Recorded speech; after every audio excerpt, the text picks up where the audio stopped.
Lawyer Miguna Miguna has narrated his ordeal in police custody to the BBC, saying he was treated like a beast.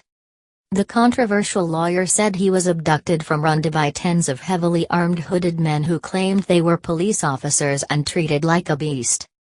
About 30 armed men detonated a device at my door last Friday and took me away from my family, he told BBC presenter James Coomarasamy at Amsterdam Airport on Wednesday. They kept me under incommunicado detention and moved me to at least 5 police stations. I had no access to my lawyers and the police openly threatened to deal with me. Kiambu, Githunguri, Lari, Inland Container Depot, Kajiado and Airport police stations are among the locations where the National Resistance Movement General was held. Miguna said he did not take a bath or a shower since the day of his arrest and that his request to see a doctor, as he developed symptoms of pneumonia, was not granted. I have been treated so badly. Like a beast. I was not allowed to sleep.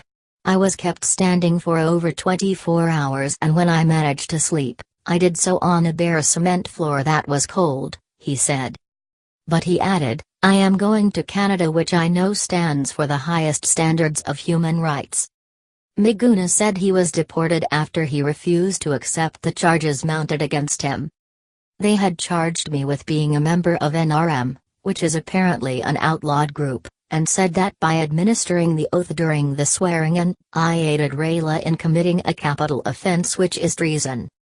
Miguna explained that he rejected the charges and did not plead with them as he couldn't see or speak to his lawyers. He continued, they wanted to take me to a cell on the Kenya-Tanzania border when the court declared that they had ignored 5 orders and thus they could not charge me with any criminal offense under the Kenyan jurisdiction. They had no option but to finally deport me on grounds that I was illegally in Kenya. But the law is clear. I was born in Kenya and thus they cannot purport to cancel my citizenship. The security agencies have generally thrown the constitution to the dogs and have no respect for the rule of law. Related, all Kenyans must follow court orders, Mariga says after Miguna drama. The lawyer has vowed to fight back amid efforts to reverse Interior Cabinet Secretary Fred Matiang'i's deportation order. He told BBC that he had already instructed his lawyers to initiate applications and proceedings to nullify the deportation and reinstate his passport. Wife and kids were frantic. In her interview with Canadian magazine, Maclean's Miguna's wife Jane said she was frantic with worry when police failed to take him to Milimani as the High Court ordered.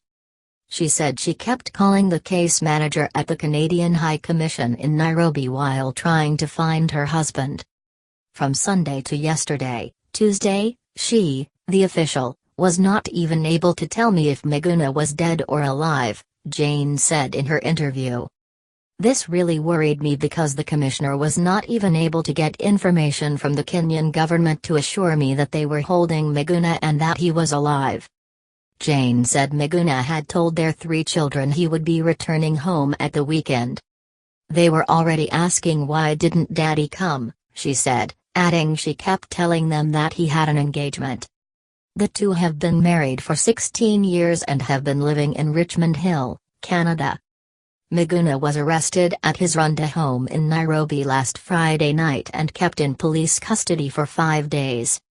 The lawyer was deported to Canada on Tuesday night for his role in the administration of NASA leader Raila Odinga's oath. Miguna, a lawyer and self-declared NRM general, stamped the documents after Raila was declared the people's president.